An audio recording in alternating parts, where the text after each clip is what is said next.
ஓம் முருகா போற்றி. ஓம் சரவண பவ. என் அன்பு குழந்தையே, இதை நீ கேட்கும்போது உன் மனதில் என்ன நினைத்து கொண்டிருக்கின்றாயோ, எந்த ஒரு நல்ல விஷயத்தை நினைத்து கொண்டிருக்கின்றாயோ அதற்கான நல்ல ஆசிரியராக நான் வள்ளியின் மூலம் ஒரு சத்தத்தை தருவேன். அந்த சத்தம் உன் காதில் விழுந்தால் நீ நினைத்தது நிச்சயம் நடக்கும். இப்போதே இதை கேட்டுப்பார், முழுமையாக கேட்டுப்பார். எந்த தேவையற்ற பதட்டமோ குழப்பமோ இப்போது உன் மனதில் இருந்தால் அதை நீ தூக்கி எறிந்துவிடு. நீ நினைத்தது கவலைப்படுவது போல எதுவும் ஆகாது. நான் எதற்காக இருக்கின்றேன்? நீ ஒரு நல்ல மனித நேயம் கொண்ட நல்ல மனிதன்.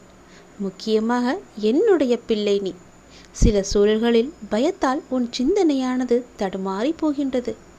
ஆனால் உன்னோடு இருப்பதை நீ உறுதியாக நம்பினால் அந்த தடுமாற்றம் உனக்கு ஏற்படாது.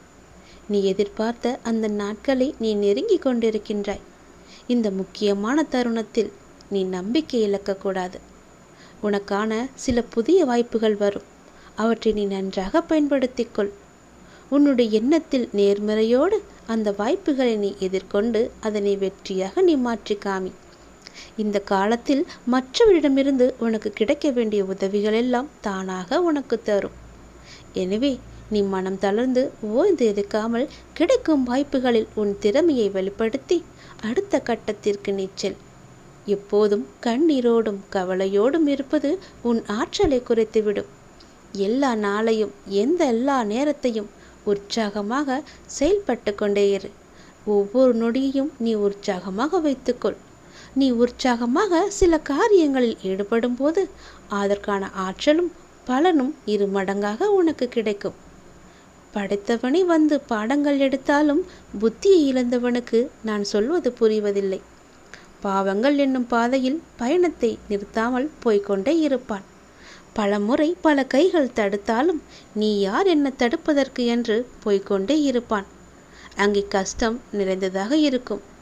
தடுத்தது இறைவன்தான் என்று உணர்ந்தால் திரும்பி வந்துவிட்டால் அவன் வாழ்க்கை நன்றாக இருக்கும். இது எல்லாமே விதியின் செயல். விதியின் சில விளையாட்டுகளை விளையாடித்தான் பார்க்கும். அதற்கு நாம் செவி சாய்க்காமல் போனால் மட்டுமே, நாம் சுதாரித்து கொண்டால் மட்டுமே நாம் வாழ்க்கை நன்றாக இருக்கும். ஒருவரை சுத்திகரிக்க நீண்ட நேரம் எடுக்கும். துறவிகள் ஒருவரை தரிசனம் செய்வதன் மூலம், பார்ப்பதன் மூலமும் தொடுவதாலும் ஒருவர் தூய்மைப்படுத்தப்படுகிறார்.